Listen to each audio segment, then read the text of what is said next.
श्रीराम समर्थ. श्री गणेशाला, शारदेला, समर्थ सद्गुरूंना वंदन करून क्षणभर नामस्मरण करू. श्रीमद देवी भागवत सारामृत कथेचे श्रवण करू. ओम ऐं ह्रीं क्लीं चामुंडाय विच्चे. ओम ऐं ह्रीं क्लीं चामुंडाय विच्चे. ओम ऐं ह्रीं क्लीं चामुंडाय विच्चे. ओम ऐं ह्रीं क्लीं चामुंडाय विच्चे. जगदंबा माता की जय. सर्वमंगल मांगल्ये शिवे सर्वार्थ साधिके शरण्ये त्र्यंबके गौरी नारायणी नमोस्तुते. श्रोते हो, नमस्कार. श्रोते हो, सुतांची स्वारी शौनकादिक मुनींना, महर्षी व्यासांची स्वारी जन्मेजयाला जगदंबेचे महात्म्य सांगत होती. हे सांगत असताना महर्षींनी राजाला सांगितलं, राजा, ज्या वेळेला इंद्राला सुद्धा आपलं पद नहुष राजाला बहाल करावं लागलं, त्यावेळेला काही काळ पुन्हा एकदा त्या नहुष राजाने सुद्धा देवांवरती अनाचार केला. त्यावेळेला पुन्हा जगदंबेच्या आराधनेने इंद्राने स्वतःचं पद प्राप्त करून घेतलं. श्रोते हो, राजाच्या मनात येणाऱ्या प्रत्येक शंकेचं निरसन स्वतः महर्षी करत होते. ही कथा झाल्यावर राजाने हात जोडले. हात जोडून राजा म्हणाला, महाराज, तीर्थानी भुवि पुण्यानी ब्रूहि मे मुनिसत्तम गम्यानि मानवैर्देवैः क्षेत्राणि सरितस्तथा फलञ्च यादृशं यत्र तीर्थेषु स्नानदानतः विधिं तु तीर्थयात्रायां नियमांश विशेषतः. महाराज, या भूमीवर देव आणि मानव यांनी अवश्य जावे अशी पुण्यक्षेत्रे आणि नद्यांची नावं मला सांगा. तसंच तीर्थस्थानांचं महात्म्य, तिथे करायचे धार्मिक कृत्य, विधी आणि त्यापासून कोणते फळ मिळतात हे सविस्तर मला ऐकायची इच्छा आहे. यावेळेला महर्षी व्यासांची स्वारी राजाला म्हणाली, राजा, शृणु राजन् प्रवक्ष्यामि तीर्थानि विविधानि च एषु तीर्थेषु देवीनां प्रशस्तान्यायनानि च. महर्षी व्यासांची स्वारी म्हणाली, राजा, अरे, जगदंबेचं, भगवतीचं वास्तव्य ज्या ज्या ठिकाणी असेल त्या त्या तीर्थांची नावे मी तुला सांगतो. तिथली अलौकिक शक्ती तुला सांगतो. तुला सांगू राजा, नदीनां जाह्नवी श्रेष्ठा यमुना च सरस्वती नर्मदा गंडकी सिंधुर गोमती तमसा तथा कावेरी चंद्रभागा च पुण्या वेत्रवती शुभा चर्मन्वती च शरयुस्तापी साभ्रमती तथा. राजा, सर्व नद्यांमध्ये गंगा, यमुना, सरस्वती, नर्मदा, गंडकी, सिंधू, गोमती, तमसा, कावेरी, चंद्रभागा, वेत्रवती, चर्मण्वती, शरयू, तापी या नद्या प्रमुख आणि पवित्र आहे. या व्यतिरिक्त अनेक छोटी सरोवरं, अनेक छोट्या नद्यासुद्धा तेवढ्याच पवित्र आहे. त्यासुद्धा शेकडोंच्या संख्येने आहे. त्या पण अत्यंत पवित्र आहे. राजा, नद्या सगळ्याच पवित्र आहेत, पण ज्या नद्या समुद्राला जाऊन मिळतात, सागराला जाऊन मिळतात, त्यांचं महत्त्व विशेष सांगितलं आहे. त्यातही राजा, ज्या नद्यांना 12 महिने पाणी आहे त्यांचं महत्त्व विशेष आहे. राजा, काही नद्या या फक्त वर्षा ऋतूमध्येच वाहतात, पण ज्या 12 महिने वाहतात आणि समुद्राला जाऊन मिळालेले असतात, सागराला जाऊन मिळालेले असतात, त्यांचं महत्त्व काही विशेषच आहे. राजा, मी तुला आता नद्यांचं जसं महत्त्व सांगितलं तसं तुला आता मी तीर्थांचं महत्त्व सांगतो, पुण्यक्षेत्रांचं महत्त्व सांगतो. राजा, पुष्करंच कुरुक्षेत्रं धर्मारण्यं सुपावनं प्रभासंच प्रयागंच नैमिषारण्यमेव च विश्रुतं चार्बुदारण्यं शैलाश्च पावनास्तथा श्रीशैल्यश्च सुमेरुश्च पर्वतो गंधमादनः. राजा, किती क्षेत्रांचं वर्णन करू. पुष्कर, कुरुक्षेत्र, धर्मारण्य, प्रभास, प्रयाग, नैमिषारण्य, अर्बुदारण्य ही क्षेत्र पुण्यदायक आहे. पर्वतांमध्ये श्रीशैल्य, सुमेरू आणि गंधमादन पर्वत अत्यंत पवित्र आहे. सरोवरांमध्ये मानस, बिंदू आणि अच्छोद ही 3 पवित्र आहे. सर्वच ऋषींचे आश्रमही पुण्यदायकच आहेत, पण त्यातसुद्धा बद्रिकाश्रम सर्वश्रेष्ठ आहे.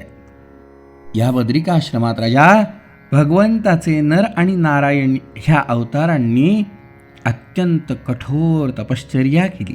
शिवाय वामनाश्रम आणखी शतयुपाश्रम हे सुद्धा विख्यात आहेत. ज्या महात्म्य लोकांनी ज्या स्थानी तपश्चर्या केली असे आश्रम त्यांच्या त्यांच्या नावाने प्रख्यात आहे. ही सर्व अशा तऱ्हेची पुण्यक्षेत्रे तर पृथ्वीवर अगणित आहेत. या सर्व स्थानी शक्तीचा वास आहे. त्यामुळे तिथे आपण गेलो की पापांच्या राशी नष्ट होतात. अनेक देवीचे भक्तगण आचार विचारांचे पालन करून या ठिकाणी राहतात. अजूनही अशी बरीच ठिकाणं आहेत राजा, पण जेव्हा जेव्हा तुला प्रसंग येईल त्यानुसार मी त्यांचं वर्णन नक्कीच सांगेल.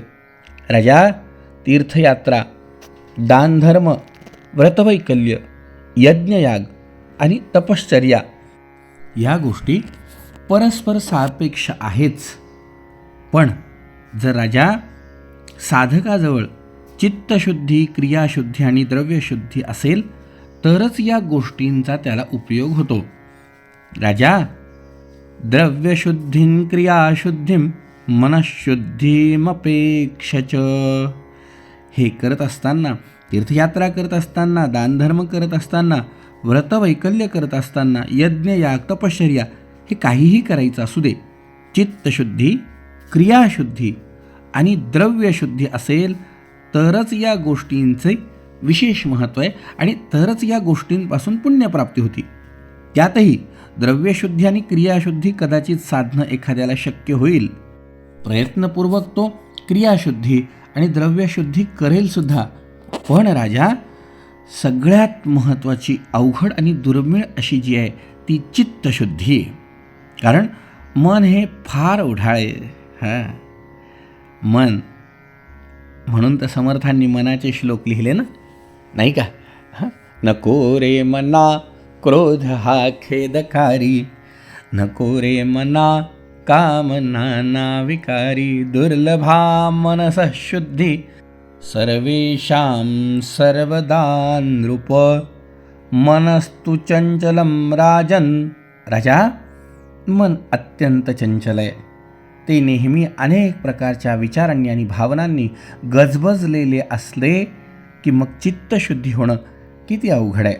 काम, क्रोध, लोभ, अहंकार, मीपणा, मद हे तप, तीर्थयात्रा आणि व्रत यामध्ये विघ्न उत्पन्न करतातच. राजा, जो कोणी अहिंसा, सत्य, पावित्र्य, इंद्रियांना आवर घालणं आणि स्वधर्म पालन करणं हे करत असेल तरच त्याला तीर्थवासाचं पुण्य प्राप्त होतं. राजा, नाहीतर संगती दोषामुळे नित्यकर्म सोडून दिली तर तीर्थयात्रेचं फळ मिळणार नाहीत. उलट त्याला पाप चिटकेल. म्हणलंय ना, अन्यक्षेत्रे कृतं पापम पुण्यक्षेत्रे विनश्यती. पण पुण्यक्षेत्रे कृतं पापम, पुण्यक्षेत्रावर जर पाप झालं तर ते कालांतराने वज्रलेपो भविष्यती.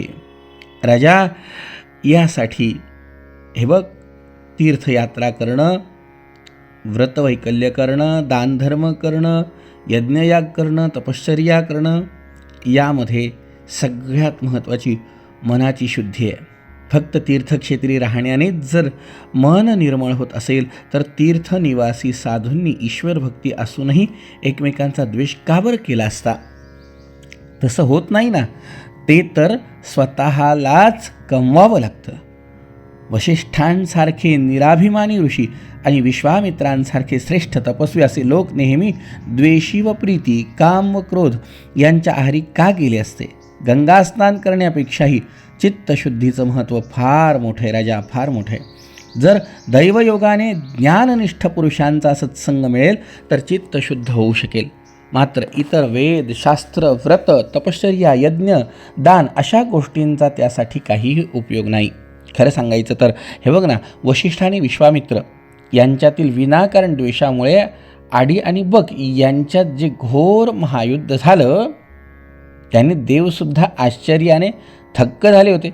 हरिश्चंद्रासाठी वशिष्ठांनी दिलेल्या शापामुळे विश्वामित्र बगळ्याच्या जन्माला गेले. त्याचप्रमाणे विश्वामित्रांनी उलट शाप दिल्यामुळे वशिष्ठांना आडी नामक पक्षाचा जन्म मिळाला. मग ते दोघंही पक्षी होऊन मानस सरोवराच्या काठी राहू लागले. तेव्हा पूर्वीचं जे वैमनस्य त्यांच्यामध्ये होतं, या वैमनस्यामुळे त्यांच्यात नख आणि चोचीने वार करीत जे युद्ध चाललं ते शेकडो वर्ष सुरू होतं राजा, शेकडो वर्ष. हे ऐकलं मात्र राजाने. आता राजाच्या मनामध्ये प्रश्न निर्माण झाला. राजा म्हणाला, महाराज, कथंतो मुनिशार्दूलौ तापसौ धर्मतत्परौ परस्परं वैरपरौ संजातौ केन हेतुना शापं परस्परं केन कारणेन महामती दत्तवन्तौ मिथः क्लेशकारकौ दुःखदौ नृणाम. महाराज, मुनिराज, दोघंही मोठे तपस्वी आणि धर्मज्ञानी असतानाही असं शत्रुत्व कशासाठी? दोघंही बुद्धिमान होते आणि शापामुळे तपोहानी, दुःख यांशिवाय काहीच पदरी पडत नसेल तर असं का घडलं? असं जाणत असताना हे सगळं एकमेकांच्या विरुद्ध कसं घडलं? असं जाणत असतानाही त्यांनी एकमेकांना शाप का दिले? याचं उत्तर मला ऐकण्याची इच्छा आहे. राजाने जेव्हा असा प्रश्न विचारला तेव्हा महर्षी व्यास म्हणाले, राजा, हे बघ, याचं खरं कारण सांगू. राजा, फार पूर्वीची गोष्ट आहे. राम जन्माच्याही अगोदर सूर्यवंशातील त्रिशंकू नावाच्या राजाला हरिश्चंद्र नावाचा मुलगा. त्याला पुत्रसंतती नसल्यामुळे त्याने वरुण देवाला नवस केला होता की हे जलाधिपते, जर तुझ्या कृपाप्रसादाने मला मुलगा झाला तर मी तुला त्याचाच नरबळी अर्पण करेल. पुढे वरुणाच्या कृपेने राजपत्नी गरोदर झाली. आनंदित झालेल्या राजाने सर्व संस्कार केले. नंतर एका शुभमुहूर्तावर राजपत्नीने एका सुलक्षणी पुत्राला जन्म दिला. राजाने आनंदाने त्या पुत्राचे यथाविधी सर्व जात संस्कार केले. याचकांना दान दिलं. असा उत्सव चालू असताना वरुणदेव ब्राह्मणाच्या रूपात राजवाड्यात आले. राजाने त्यांची षोडशोपचार पूजा केली. आपण येण्याचं कारण सांगा. तेव्हा वरुणदेव म्हणाले, राजा, अरे, जलाचा अधिपती वरुण असं ज्याला म्हणतात तो मीच आहे. मी तुला तुझ्या नवसाची आठवण करून देण्यासाठी आलोय. तरी तू तुझ्या मुलाचा बळी दे आणि आपला नवस फेडून वचन पूर्ण कर. वरुणाचं बोलणं ऐकलं तेव्हा राजावर जणू आकाशच कोसळलं. राजा थोड्याच वेळाने भानावर येऊन त्यांनी हात जोडले आणि म्हणाला, देवा, मी पूर्वी जो तुला नवस केला आहे तो फेडण्यास मी बांधील पण 1 महिना झाल्यावर आमचे सवेर संपेल, आमची वृद्धी संपेल आणि शुद्धी झाली की मग मी अवश्य नरमेध यज्ञ करीन. महर्षी व्यास म्हणाले, राजा, हे आश्वासन ऐकल्यावर वरुणदेवांची स्वारी उठून गेली. पण पुत्राच्या बळी देण्याच्या कल्पनेने राजाला मात्र चैन पडेना. 1 महिना पूर्ण उलटला तेव्हा ब्राह्मण वेशधारी वरुण पुन्हा परतून आले. त्यावेळी राजाने पुन्हा त्यांचं स्वागत केलं, पूजन केलं. मोठ्या आजीजीने नमस्कार करून सांगितलं, देवा, माझ्या मुलाचे अजून संस्कार झालेले नाहीत. असा पुत्र बळी कसा देणार? तेव्हा त्याच्यावर सर्व तऱ्हेचे संस्कार होऊन तो खऱ्या अर्थाने क्षत्रिय झाला की मग उत्तम प्रकारे यज्ञ करून त्याचा बळी तुम्हाला देईल. आपण माझ्यावर दया करा आणि माझा हेतू समजून घ्या. असंस्कारित बालकाची काहीच योग्यता नसती, तेव्हा कृपा करा, मला आणखीन काही वर्षांची मुदत वाढ करून द्या. वरुणदेवांची स्वारी म्हणाली, राजा, तू वचन देऊन पुन्हा फिरविण्याचा प्रयत्न करतोय. वचन दिलंय आणि मला फसवण्याचा प्रयत्न करतोय. कशाही प्रकारे चालढकल करण्याचा तुझा हेतू माझ्या लक्षात आलेला आहे. पण एक तू लक्षात ठेव, तू मला शब्द दिलाय. पुन्हा निपुत्र होण्याच्या विचाराने तुझा मोह जात नाहीये. ठीक आहे, याही वेळी मी परतून जातो, पण लक्षात ठेव, मी काही काळ वाट पाहून पुन्हा येईन आणि त्यावेळी मात्र तुझे वचन तुला पूर्ण करावे लागेल. जर तसं झालं नाही तर मग माझा क्रोधाग्नी तुझ्यावरती कोसळल्याशिवाय राहणार नाही. महर्षी व्यास म्हणाले, जन्मेजया, राजा हरिश्चंद्र म्हणाला, हे जलाधिपा, मुलाची मुंज सोडमुंज झाली की पुत्राचा बळी देऊन मी यज्ञ पूर्ण करील. राजाचं बोलणं संपल्यावर वरुणाची स्वारी पुन्हा उठून गेली. राजाला सुद्धा हायसं वाटलं. नंतर यथावकाश त्यांनी आपल्या मुलाचं नाव रोहित असं ठेवलं. काही वर्षांमध्ये तो सर्व विद्या संपन्न झाला. मग एकदा त्याला नवसाची हकीकत समजली तेव्हा तो मरण्याला भ्याला. नंतर संधी पाहून तो घरातून पळून गेला आणि दूर अज्ञात अशा ठिकाणी लपून बसला. काही काळ लोटल्यावर वरुणदेव पुन्हा आले. त्यांनी राजाला सांगितलं की योग्य वेळ झाली आहे, तेव्हा राजाने आता यज्ञ करून आपला नवस फेडावा. त्यावर राजा दीनवाणीने बोलू लागला, हे देवश्रेष्ठा, माझा नाईलाज झालाय, कारण माझा मुलगा जीवाच्या भीतीने घर सोडून पळून गेलाय. राजाचं बोलणं ऐकल्यावर वरुण अतिशय संतापला. तो म्हणाला, अरे खोटारड्या, तू कपटी आणि फसवायस म्हणून वारंवार मला फसवतोय, तर मी शाप देतो की तुला जलोदर रोग होईल. पाशधारी वरुण असा शाप देऊन निघाले. राजाला जलोदर रोग झाला आणि तो त्या वेदनांनी दिवस रात्र तळमळू लागला. त्याच्या रोगाचं वृत्त रोहिताच्या कानावर गेलं, पण तो स्वस्थ राहिला. मग असं झालं की कोणी एका वाटसरूने त्याला सांगितलं, अरे राजपुत्रा, तुझा पिता जलोदराने तळमळतोय, कारण वरुणदेवाने त्याला शाप दिलाय आणि तू अशा प्रसंगी त्याला सोडून इकडे तिकडे लपून बसलाय. काय ही तुझी स्वार्थबुद्धी? तुझा जन्म निरर्थक आहे. तू खरोखरच कुपुत्र आहेस. तुझ्या देहाचा जन्मदात्यासाठी काय उपयोग आहे? तू जन्मून बापाला कसलं सुख देणार आहे? कारण अशा वेळी तू जवळ नाहीस. अरे, जन्मदात्यासाठी प्राणही द्यावा लागला तर बेहत्तर, असं जो म्हणेल तोच खरा पुत्र आहे. मी तुला काय जास्त सांगू, पण इतकंच सांगतो की सध्या तुझा पिता राजा हरिश्चंद्र व्याधिग्रस्त आहे. तो तुझ्यासाठी रडतोय. राजा हे सगळं ऐकल्यावर रोहितला घरी जाण्याची इच्छा झाली, पण इंद्र तिथे आला आणि इंद्राणी याला प्रार्थना केली, अरे तू तिथे जातोय, पण खरंच तुझ्या वडिलांना व्याधी आहे का? खरेच तुझे वडील अडचणीत आहेत का? हे व्यवस्थित जाणून घेतल्याशिवाय तू जर जाशील तर नक्की कुठेतरी तुला धोका होण्याचा संभव आहे. तेव्हा तू त्याची शहानिशा कर. हे सांगितल्यावर रोहितानी कशा प्रकारे शहानिशा केली आणि पुढे कशा प्रकारे राजाचा जलोदर गेला, ऐकूया उद्याच्या भागामध्ये. जय जय रघुवीर समर्थ.